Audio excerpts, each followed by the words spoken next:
Good afternoon, sir. Good afternoon.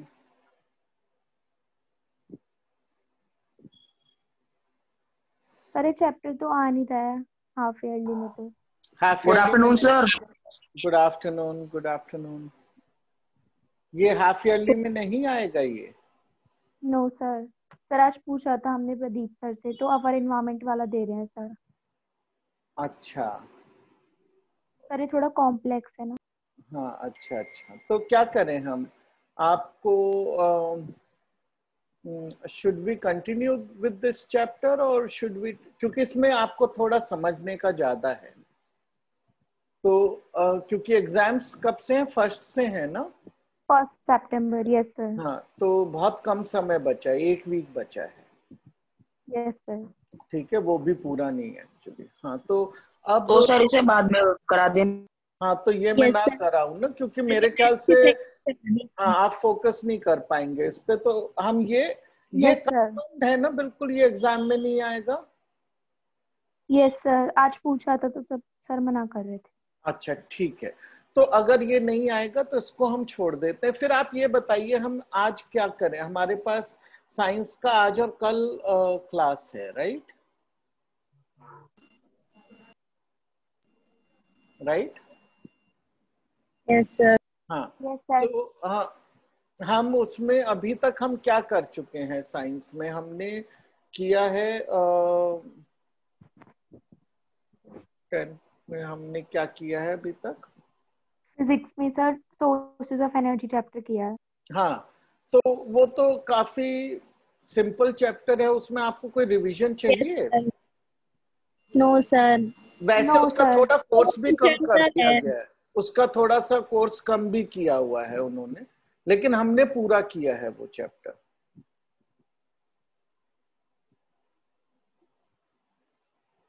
तो इस समय आपको क्या कराऊं मैं? क्योंकि ये कराना ठीक नहीं रहेगा मेरे हिसाब से। आप लोगों का टाइम, एग्जाम की प्रिपरेशन का टाइम है ना, उसको इस चीज में यूज नहीं करेंगे। तो फिर क्या चीज आपका ऐसा कोई एरिया है जहां पे आपको प्रॉब्लम है फिलहाल आपके साइंस में, स्पेशली फिजिक्स में कहीं प्रॉब्लम है?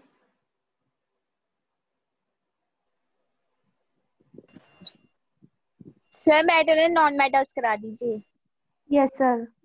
मेटल्स एंड नॉन मेटल्स में आपको चलिए मैं एक काम करता हूँ, उसकी मेरे पास स्लाइड्स नहीं होंगी, मैं बिना स्लाइड्स के कराऊंगा वो, ठीक है? Okay sir.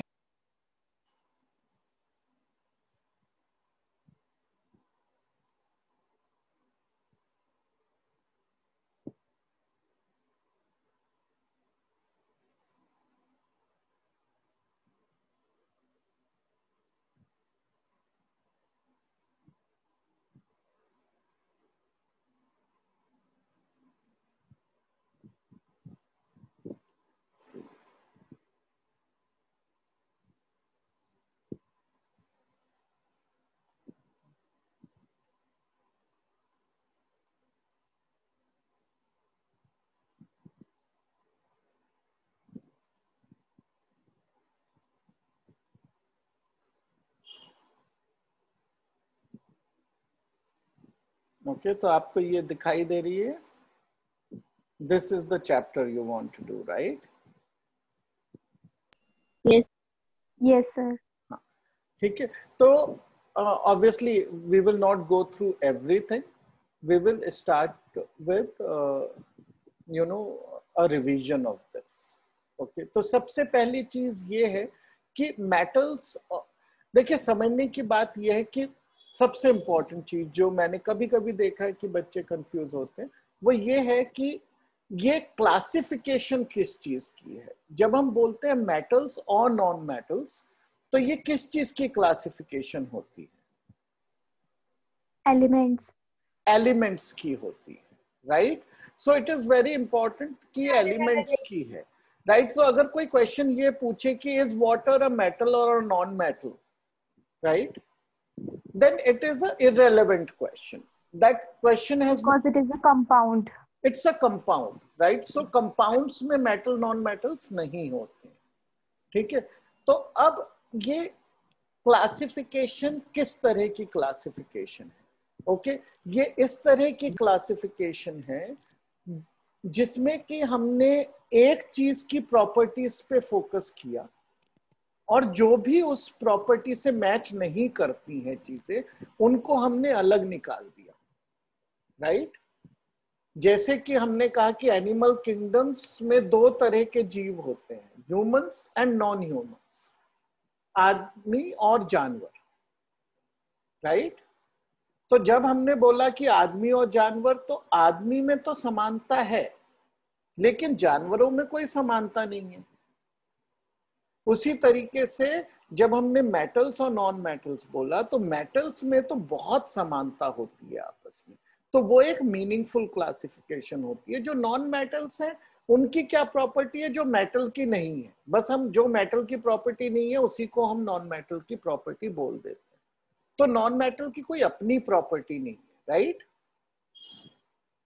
अगर हम बोलेंगे कि मेटल्स जो हैं वो सोनरस होते हैं, राइट? तो सोनरस का क्या मतलब होता है? somebody can tell me the meaning of sonorous? Sir जैसे which उसमें से produce आवाज a आती है। ringing sound Which when they produce a ringing sound on. striking with a hard object. Yes sir. उसको हार्ड तो ऑब्जेक्ट, जैसे घंटा होता है। हाँ जैसे घंटी होती है, वो परफेक्ट, राइट? वही उसका बेस्ट एग्जाम्पल है। तो वो एक रिंगिंग साउंड प्रोड्यूस करते हैं, राइट? अब उसको कैसे एक्सप्लेन कर सकते हैं? श्रिल सी साउंड आती है, राइट? तो वो जिन चीजों में से मेटल्स में आती है तो नॉन मेटल्स में नहीं आती। ओके, तो हम जो भी, तो नॉन मेटल्स की प्रॉपर्टीज में कुछ ऐसा याद करने को नहीं है, जो मेटल नहीं है वही नॉन मेटल, ठीक है? तो अब हम ये देखते हैं कि मेटल्स की क्या प्रॉपर्टीज होती है फिजिकल। पहले फिजिकल प्रॉपर्टीज, एक क्विक रिवीजन, बहुत फास्ट। बताइए क्या क्या होती है? मैंने वो पेज हटा दिया ताकि हम पढ़ के sir they are malleability, metals are hard, Metals metals are are sonorous, malleable, metals metals are are ductile, lustrous. sonorous, हाँ, high राइट? density, अरे एक बोलो कोई। हाँ, नहीं नहीं कोई बात नहीं, सब conductor बोल of heat सकते and high हैं। electricity, temperature होता है, are the high good melting conductor high of point. Heat and melting and नहीं इलेक्ट्रिसिटी। तो boiling आपको point, समझ में आएगा नहीं हमको। Electricity and high heat. density, Sir, हाँ, they are used metals are like good in conductor of heat color. And electricity. Yes, ठीक है। तो ये Yes. मोटे सर तौर एक पे हो को गया। एक बोलने आपने दो। कलर नहीं बोला, किसी ने, जो मैंने सुने उसमें किसी ने कलर नहीं बोला, राइट? बाकी तो मुझे लगा नहीं, हमने बोला था। कार्तिक और जागृति और हमने बोला अर्षिता था। बोल रहे हैं। हाँ अच्छा, बोला आपने कलर, वो मैं नहीं सुन रहा। Yes, sir. ठीक है, तो कलर क्या होता है मेटल्स का? शाइनिंग जो है ना, वो कलर का पार्ट नहीं है, ठीक है? Shining is the part of being lustrous, right? तो शाइन को, कलर को, दोनों को अलग करके देखिए। They are लस्ट्रुअस। लस्ट्रुअस का मतलब कि उनमें एक लस्टर होता है। लस्टर का शाइन। मतलब होता है शाइन। Shine. ठीक है, तो अब देखिए, शाइन हो गया नॉर्मल वर्ड इंग्लिश का और लस्ट्रुअस हो गया थोड़ा सा सोफिस्टिकेटेड शब्द साइंस का। एग्जाम में लिखना है, ठीक है? तो एग्जाम में लस्ट्रुअस लिखना है कि दे आर लस्ट्रुअस। साइन नहीं लिख सकते सर?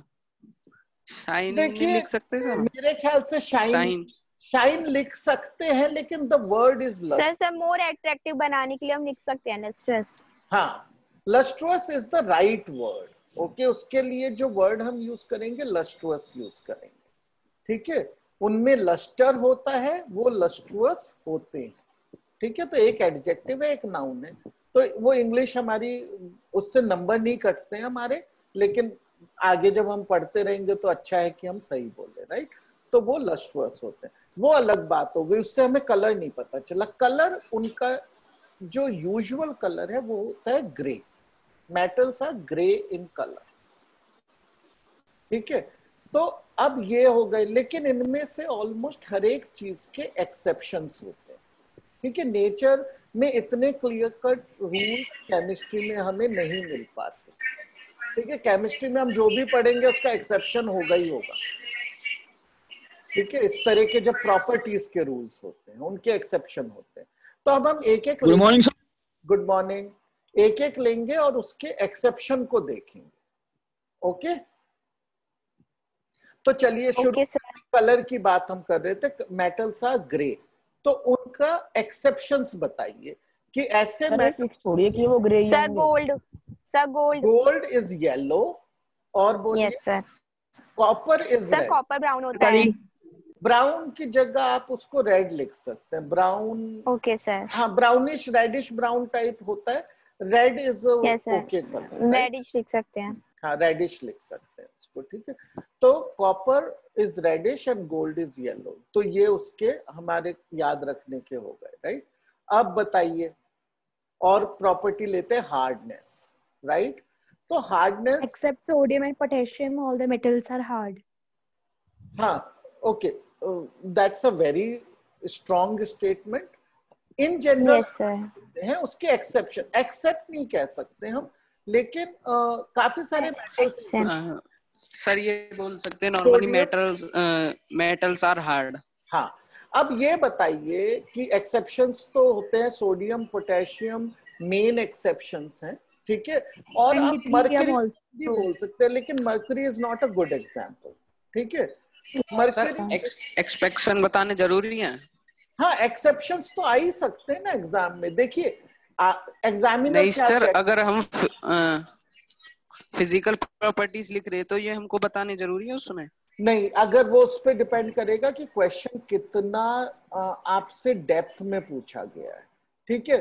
अगर मान लीजिए केवल प्रॉपर, ऐसे तो क्वेश्चन वैसे मेरे ख्याल से आते नहीं है कि प्रॉपर्टीज लिखी है सारी, राइट? तो जो भी वो पूछ रहे हैं उसमें हो सकता है कि give some examples and exceptions, तब लिखने जरूरी है, वरना नहीं। पूछेंगे तो बताना है, ठीक है ना? तो हार्डनेस के बेस्ट एक्सेप्शंस है sodium potassium, that is true. Mercury is also an is a example there, but not a good example, क्योंकि लिक्विड्स के लिए हार्डनेस डिफाइंड ही नहीं है। अब हार्डनेस होता क्या है? डज एनीबडी नो कि हार्डनेस होता क्या है?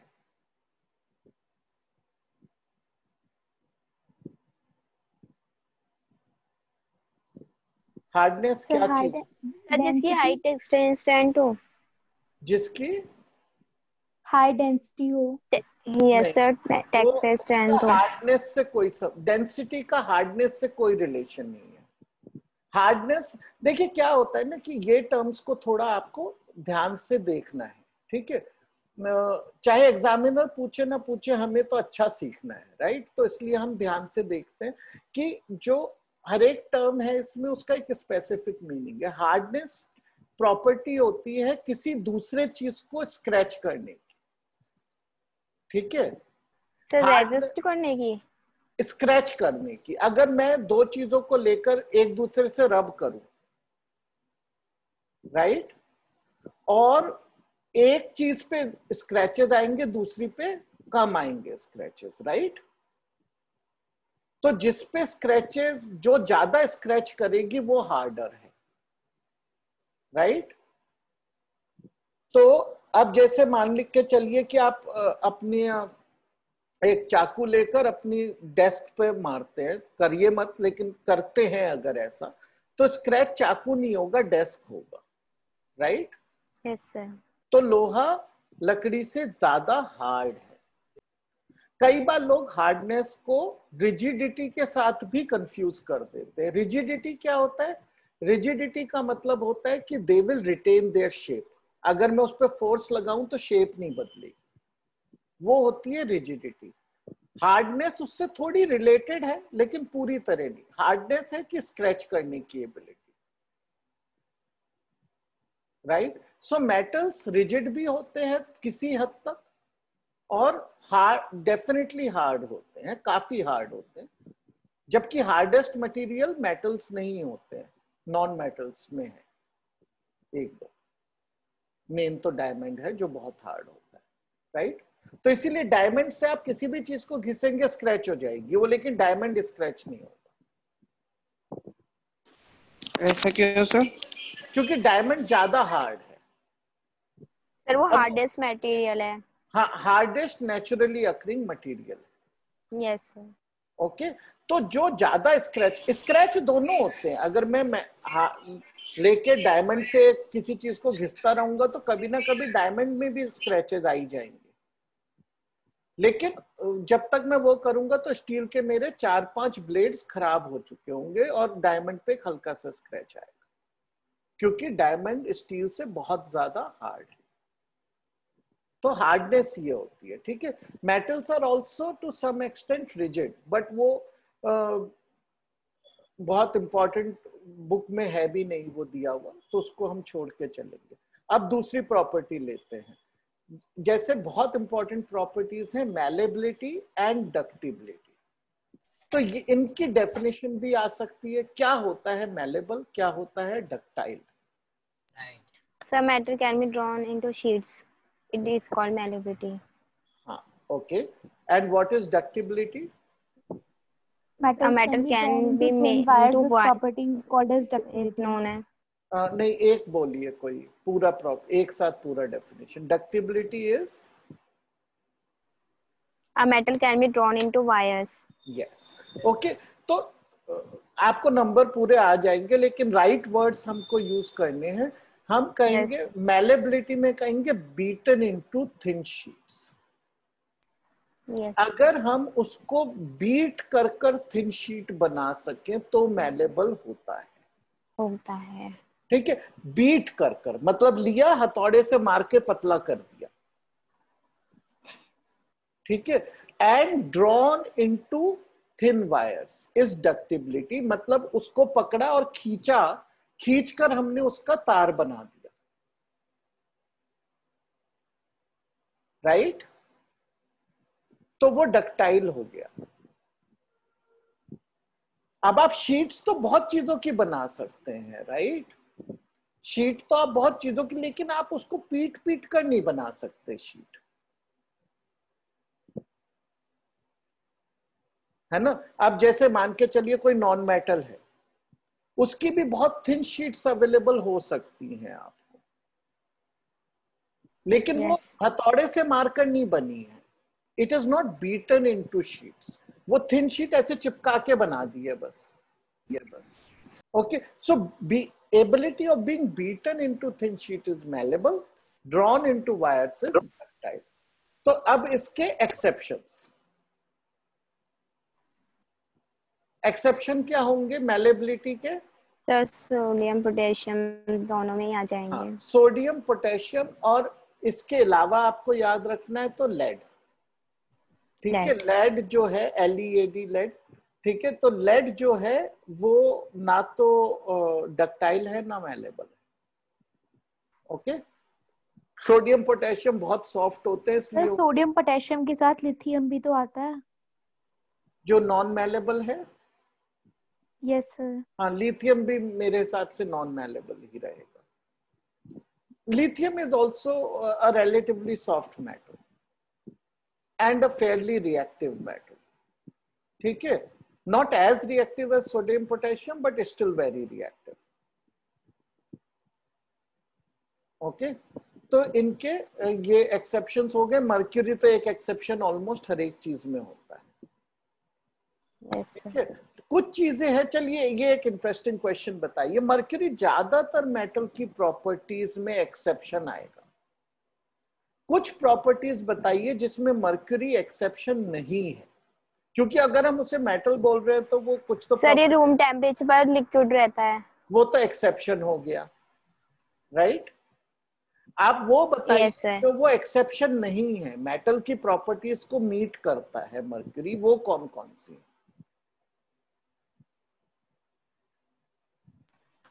सर आई थिंक ये लस्ट्रस है।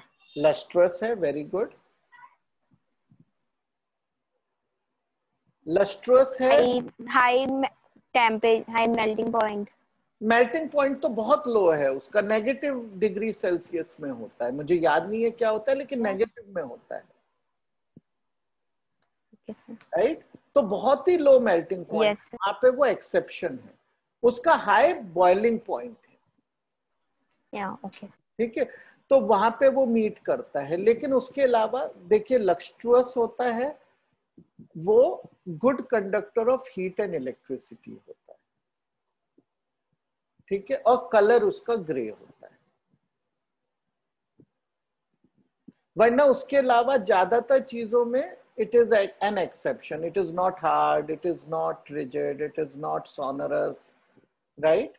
It is not ductile, it is not malleable. तो मरकरी एक अच्छा आपके पास एक्सेप्शन है किसी भी चीज में लिखने के लिए, right?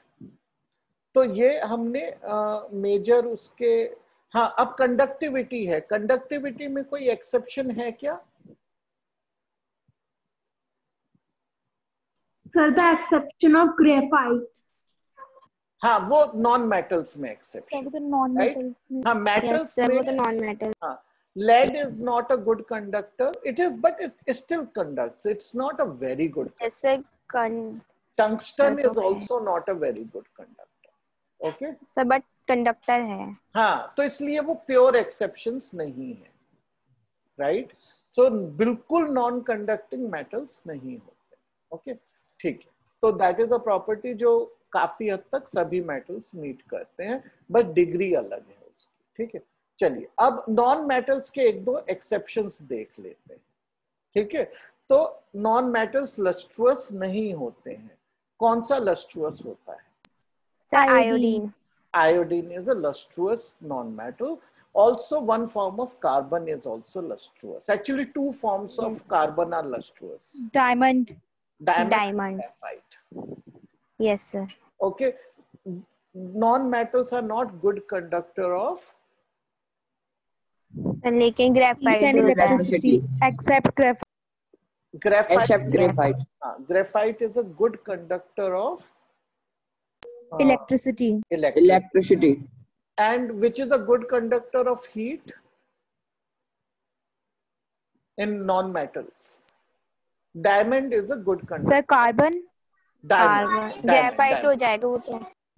Diamond is a good conductor of heat. Okay, but it is a bad conductor of electricity. Okay, तो ये कुछ है. Most of the metals are either non-metals are either solid or gases. There is only one exception there, which is that bromine. bromine is Bromine. okay. It is a liquid. Their melting points for solid is not very high. Exceptions are graphite and diamond. Graphite They're very high and diamond. melting points. Okay, चलिए अब हम आ जाते हैं chemical properties पे. तो physical आसान है, हमने पहले भी की हुई है 8th स्टैंडर्ड में, राइट? थोड़ा सा केमिकल भी की हुई है. This is the easy chapter from that perspective. तो पहला पार्ट इसमें है कि when the metals are burnt in air. Okay, so क्या होगा अगर हम मेटल्स को बर्न करते हैं तो? They form metal oxide, which is basic in nature. Very good. So what is the meaning of basic?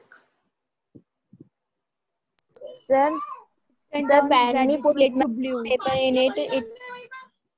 Yes. Right? pH value 7 से ज्यादा होगी. हाँ, pH वैल्यू 7 से ज्यादा होगी. दैट इज ऑल्सो, लेकिन एक्चुअली बेसिक का हम pH तो जब तक वो एल्कलाइन नहीं है तो मेजर कर नहीं पाएंगे, राइट? सो एसेंशियली जो मेटल ऑक्साइड्स हैं वो बेसिक होते हैं. बेसिक वो है जो एसिड को न्यूट्रलाइज कर सकते हैं, राइट? Compounds that can neutralise acids are Acid. अगर वो एल्कलाइन है यानी वो पानी में मिल सकता है तो हम उसका लिटमस टेस्ट भी कर सकते हैं, राइट? क्योंकि पानी में नहीं मिलेगा तो लिटमस से रिएक्ट नहीं कर पाएगा. ओके, और जो बेसिस पानी में मिल जाते हैं उन्हें क्या बोलते हैं? Alkali. उन बेसिस को जब वो Alkali. पानी में मिले होते हैं, मतलब the aqueous solution of a base is called alkali. Okay, तो ये अब हम देखते हैं कि मेटल्स ऑक्सीजन के साथ रिएक्ट करके मेटल ऑक्साइड्स बनाते हैं which are basic in nature. Okay,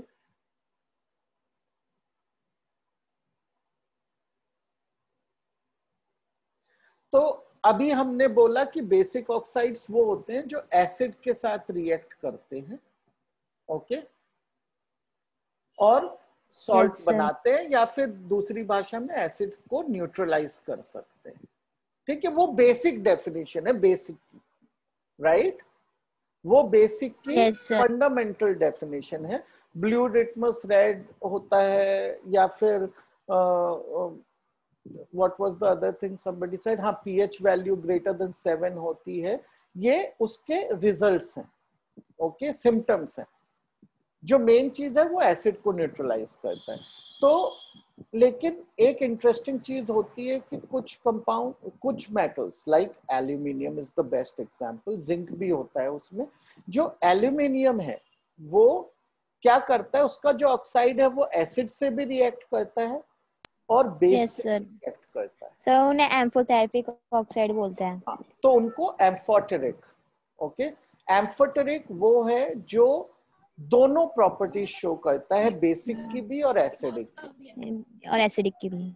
but don't get confused, aluminium oxide is not acidic at all, okay, actually वो एसिडिक नहीं है, it just reacts with acid to form a salt, ठीक है। Aluminate salts बनाता है वो acids के साथ रिएक्ट कर, बट वो एसिडिक है नहीं। तो ऐसी चीजों को हम एसिडिक नहीं बोल सकते, बेसिक तो है ही, लेकिन जो उसके लिए वर्ड है वो है एम्फोटेरिक, ओके। सो एम्फोटेरिक वो ऑक्साइड्स हैं जो कि बेसिक होते हुए भी एल्कलीज से रिएक्ट कर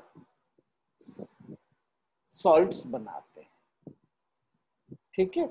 बेसिक होते हुए भी एल्कलीज से रिएक्ट करके सॉल्ट बनाते हैं, इनको बोलते हैं हम एम्फोटेरिक, ठीक है। तो इस अगर हम रिएक्शन को देखें, आपको ये बुक दिखाई दे रही है जो मैंने खोली है? सर फर्स्ट पेज ही दिख रहा है। Yes sir. ये आपको एल्यूमिनियम वाला पेज नहीं दिख रहा है उसका?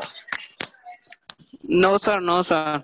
अच्छा, वो पता नहीं, मेरे ख्याल से वो शायद अच्छे नो सर, बस मेटल से नॉन मेटल का फर्स्ट पेज दिख रहा है। अच्छा अच्छा, कोई बात नहीं, चलिए उससे हमें इतना फर्क नहीं पड़ेगा। वो कोई शेयरिंग में ये पीडीएफ खोला है मैंने, तो शायद अच्छे से शेयर होता नहीं है, चलिए कोई बात नहीं। तो ये जो है aluminium oxide plus HCl will form aluminium chloride plus water, right? So that is a normal reaction. लेकिन NaOH के साथ यानी सोडियम हाइड्रोक्साइड के साथ वो सोडियम एल्यूमिनेट बनाता है, राइट?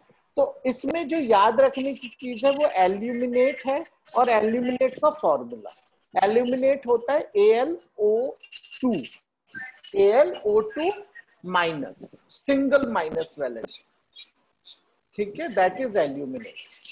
फिर आप किसी भी चीज के साथ वो रिएक्शन लिख सकते हैं, एक बार आप AlO2 माइनस याद है, ठीक है, और उसको बोलते हैं एल्यूमिनेट, ओके। अब व्हाट हैपेंस जब हम एक बेसिक ऑक्साइड को पानी में डालते हैं? तो सर एल्कली बन जाती है। हाँ, बन भी सकती है, नहीं भी, राइट? क्यों? हाँ, तो बेसिक ऑक्साइड को पानी में डालेंगे अगर वो डिसॉल्व होगा, ठीक है। अब यहाँ पे जो वर्ड डिसॉल्व है वो हम लूजली यूज करते हैं, ठीक है। डिसॉल्व, अदरवाइज हम डिसॉल्व करने को क्या बोलते हैं? हम डिसॉल्व को सोचते हैं physical reaction, right? Isn't it? हम सॉल्यूशन बनाना फिजिकली तो सोचते हैं हमेशा, लेकिन यहाँ पे वो एक केमिकल रिएक्शन होता है। वो अगर होगा वो रिएक्शन तो वो एल्कली कहलाएगा, अगर रिएक्शन नहीं होगा तो वो उसमें घुलेगा ही नहीं। तो जैसे जो लाइटर, यूजुअली जो लाइटर एलिमेंट्स के ऑक्साइड्स हैं जैसे सोडियम, पोटेशियम, लिथियम एक्सेट्रा, वो पानी में लिबरली घुलते हैं, ओके, बहुत इजीली पानी में घुल जाते हैं और हाइड्रो ऑक्साइड्स बनाते हैं, फाइन। Yes sir. और जो यूजुअली हैवियर मेटल्स हैं वो नहीं मिलते हैं पानी में, और हाइड्रो ऑक्साइड्स पानी में मिलकर नहीं बना पाते, ओके। तो अब आप कॉपर ऑक्साइड को पानी में डालेंगे तो वो कुछ होगा नहीं, वो कॉपर ऑक्साइड ही रहेगा। जो कैल्शियम ऑक्साइड है अगर आप उसको पानी में डालेंगे तो क्या होगा? Calcium hydroxide. कैल्शियम एल्कली बनाएगा या नहीं बनाएगा? सर बनाएगा कैल्शियम सर हाइड्रोक्साइड। बनाएगा कैल्शियम कैल्शियम हाइड्रोक्साइड। हाइड्रोक्साइड जो है वो डिसॉल्व होता है पानी में, राइट? सो एक एल्कली बन जाएगा और वो रिएक्शन होगा। तो कुछ कॉमन नाम भी देख लेते हैं क्योंकि इस टॉपिक पे है। तो कैल्शियम ऑक्साइड CaO, इसका कोई कॉमन नाम याद है आपको? सर लाइम वाटर शायद। CaO का क्विक लाइम। Quick lime. तो क्विक लाइम क्या होता है हिंदी में बता सकता है कोई मुझे? सर चूना। चूना। कौन से वाला चूना? जो सख्त चूना हमें यस। आप लोगों ने तो शायद कभी देखा नहीं होगा, जब हम बच्चे थे तब हुआ करता था कि क्विक लाइम लाके लोग उससे घर पे अब भी है सर। हाँ सर अब वॉल्स भी पर है सर, लगाते हैं। आपने? देखा है अच्छा, हमने। अरे बहुत खूब, फिर तो आपको मालूम है। तो जब उस पर पानी डालते हैं तो आपने देखा होगा एक बहुत ही विग्रस रिएक्शन होता है। अब विग्रस का तो मतलब सर रॉयल पेंट सर होने बहुत लगे ज्यादा हैं, हीट नहीं प्रोड्यूस तो होती है। पहले अब भी सर। बहुत, हाँ, तो बहुत हीट प्रोड्यूस होती है जब हम उस पर पानी डालते हैं। सर हाँ, हाँ बोलिए। सर हमसे ज्यादा सर धनकौर के बच्चों को पता है, क्योंकि सर इनके यहाँ पे अभी वाइट वॉश ही होता है। अच्छा अच्छा, वेरी गुड। तो उनको फिर पता है ये चीज, राइट? तो ये जो है इसमें पानी डालते एक विग्रस रिएक्शन होता है, बहुत हीट प्रोड्यूस होती है, स्टीम प्रोड्यूस होती है, और उसकी हीट की वजह से वो that's just a physical part. लेकिन जो रिएक्शन है उससे हमें CaOH होल ट्वाइस मिलता है, कैल्शियम हाइड्रोक्साइड। ये कैल्शियम हाइड्रोक्साइड का कोई नाम पता है आपको? Slaked lime. स्लेकेड। लाइम। हाँ, स्लेकेड लाइम। ओके, जो स्लेकेड लाइम का मतलब है कि जो ये अब ये गीला चूना बन गया, ठीक है? अब ये पानी में घुलता है गीला चूना या नहीं? सर एक हद तक घुलता है, फिर उसके Very बाद अगर हम ज्यादा घुल हाँ, बहुत। तो घुलाते हैं इसका तो वो मतलब इसकी लेस हो जाता है। सॉल्युबिलिटी कम होती है, ठीक है? इसकी सॉल्युबिलिटी कम होती है, फिर भी हम चाहे कितनी भी कम हो, घुलता तो है, तो इसलिए इसको एल्कली तो हम बोलेंगे, right? It is an alkali. और ये कम घुलता है, तो कम घुलने के लिए केमिस्ट्री में हम एक फ्रेज यूज करते हैं, sparingly soluble. Okay, sparingly soluble का मतलब है कि सॉल्युबिलिटी बहुत कम होती है, बहुत कम हद तक ये घुलता है, ठीक है? तो अब घोल दिया हमने पानी में, तो क्या बनता है उसके बाद? स्लेकेड लाइम को पानी में घोला। Sir calcium carbonate.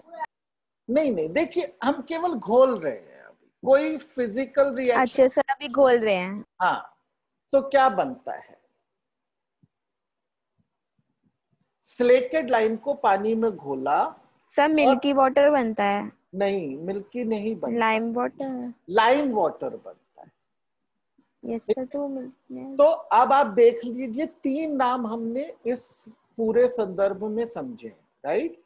Quick lime, quick lime, slaked lime, lime water. Slaked, slaked बोलिए उसको, slaked lime. Okay sir, slaked lime. हाँ, स्लेकेड लाइम, और फिर लाइम वाटर, राइट?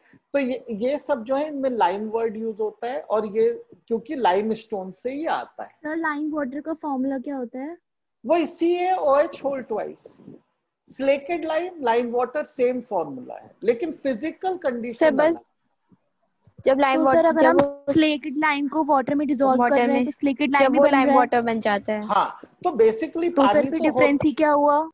डिफरेंस केवल फिजिकल कंडीशन में है ना। अब देखिए, आपके पास चीनी है घर में, ठीक है? आपने चीनी पानी में डाल दी, तो आप उसको चाशनी बोलते हो ना, उसके बाद चीनी तो नहीं बोलते हो। Yes sir. आपको कहेगा जी चाय में मुझे चीनी डालनी है, आप चाशनी थोड़ी ना लाते हो उसके लिए, आप कहोगे तो कि सर फिर ये केमिकल प्रॉपर्टी में कैसे आप? केमिकल प्रॉपर्टी में कोई फर्क नहीं है, फिजिकल प्रॉपर्टीज में फर्क है, राइट? तो स्लेकेड लाइम और लाइम वाटर केमिकली एक ही सब्सटेंस है। एक जो है वो कोलायड है, पानी में उसका कोलॉइड है, राइट? कोलॉइड आपको पता है क्या होता है ना? सस्पेंशन है, कोलॉइड है। एक्चुअली कोलॉइड भी नहीं होता, वो सस्पेंशन ही होता है इस स्टेज पे तो अभी, ठीक है? और जब हम उसको पानी में मिला के जो छान लेते हैं तो जो घुला हुआ पार्ट है उसको लाइम वाटर कहते हैं। ठीक है, लाइम वाटर हमारे यहाँ बहुत यूजफुल होता है केमिस्ट्री में, क्योंकि हम उससे किसका टेस्ट करते हैं? Presence of which gas do we test with lime water? Carbon dioxide. Carbon CO2। CO2, very good. तो कैसे होता है वो टेस्ट? सर जब लाइम वाटर को पास कराते हैं उस गैस के थ्रू, तो फिर वो सर वो मिल्की हो जाता है मिल्की वाटर। में हो जाती है। तो वो मिल्की बन यस जाता है। सर। मिल्की बन Yes, sir. जाता है, राइट। मिल्की इसलिए क्यों बनता है? क्या रिएक्शन होता है जब कार्बन डाइऑक्साइड लाइम वाटर में से जाती है? तो क्या रिएक्शन होता है? देखिए, कार्बन डाइऑक्साइड एक एसिडिक गैस है, राइट। जब Yes, वो sir. पानी में मिलेगी तो कौन सा एसिड बनाएगी carbon dioxide? Carbonic acid. Carbonic acid, which is the weakest acid. Okay, ये याद रख सकते हैं Yes, आप कि sir. Carbonic acid weakest acid होता है। आप लोग शायद दिन प्रतिदिन पीते रहते होंगे, राइट। तो कार्बोनिक एसिड जो है, जो आप कोल्ड ड्रिंक्स पीते हैं वो कार्बोनिक एसिड, Yes. राइट। और जो आप नॉर्मल वाटर पीते हैं किसी हद तक कार्बोनिक एसिड उसमें भी, ओके। तो बहुत ही माइल्ड एसिड होता है। ये किससे रिएक्ट करता है? कैल्शियम हाइड्रोक्साइड से रिएक्ट करता है और कैल्शियम कार्बोनेट बना लेता है, जो कि इनसॉल्यूबल है, right. Okay, Yes, sir. Soluble है। लेकिन लाइम वाटर में कितना कैल्शियम हाइड्रोक्साइड है? बहुत ही कम है, क्योंकि वो स्पेरिंगली सॉल्यूबल है। अब ये जो बहुत कम कार्बन लाइम वाटर में कैल्शियम हाइड्रोक्साइड है, ये जब कैल्शियम कार्बोनेट बनाता है तो ये इतना कम होता है कि ये सडनली सेटल नहीं होता, राइट। क्योंकि ये तो बहुत कुछ ही पार्टिकल्स, कोई यहाँ कोई वहां है, तो ये उसके छोटे छोटे पार्टिकल्स पानी में तैरने लगते हैं, जिससे कि उसका रंग मिल्की हो जाता है, वो दूध जैसा दिखने लगता है, ओपेक हो जाता है, राइट। क्योंकि presence of these very tiny particles of calcium chloride, और sorry calcium carbonate. Okay, got it. अब इस टेस्ट को हम आगे भी ले जा सकते हैं। क्या होगा अगर हम कंटिन्यूअसली पास करते रहें कार्बन डाइऑक्साइड? सर वो कलरलेस हो जाएगा वाटर। क्यों होगा?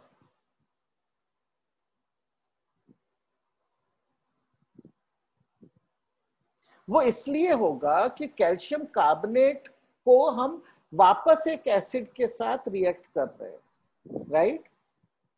तो कैल्शियम कार्बोनेट वापस से कार्बोनिक एसिड से रिएक्ट करके बनाएगा कैल्शियम बाइकार्बोनेट या फिर कैल्शियम हाइड्रोजन कार्बोनेट, दोनों नामों से बोला जाता है, CaHCO3। ओके, और वो सॉल्यूबल होता है काफी आसानी से पानी, it's Fairlie soluble in water. तो वो वापस डिसॉल्व हो जाता है और ये क्लियर हो जाता है। इसके बाद आप इस लाइम वाटर का कुछ नहीं कर सकते, it is not fit for use anymore. अब वो टेस्टिंग के लिए बेकार है, आप उसे फेंक सकते, ठीक है। तो ये जो पूरा सीक्वेंस है ये कई बार पूछा जाता है, ये आपको आना चाहिए, ठीक है। आपको ये भी पता चल गया उसको लाइम वाटर क्यों बोलते हैं, वो होता क्या है, उसका मेन यूज क्या होता है हमारी केमिस्ट्री लैबोरेटरी में, to test the presence of carbon dioxide. And it's a 2-stage reaction, it turns milky because of calcium carbonate and transparent again because of a solution of calcium hydrogen carbonate. Okay, got that? Yes sir. Okay, तो हम आगे के भी इसके कुछ reactions हैं, बहुत ज्यादा रिएक्शंस नहीं है इस चैप्टर में, लेकिन जो थोड़े बहुत हैं, और रिएक्टिविटी सीरीज का कॉन्सेप्ट ये अगर आप चाहते हैं तो मैं कल आपको ये करा दूंगा, ये वाला पार्ट। ओके, अच्छा, एक्सट्रैक्शन ऑफ मेटल आज ही करा दो सर। आज तो अब दूसरी क्लास का टाइम आ रहा है ना, क्योंकि we are coming to an end now, ठीक है। तो वो मैं कल करा। ये किसका बर्थडे है सर आज? आज किसी का बर्थडे है, मुझे नहीं पता। सर बच्चे बोल रहे हैं टिंकू का है। अच्छा, मुझे नहीं पता। सर विश तो कर दो उसको। कौन है टिंकू? सर क्लास में ही है। अच्छा,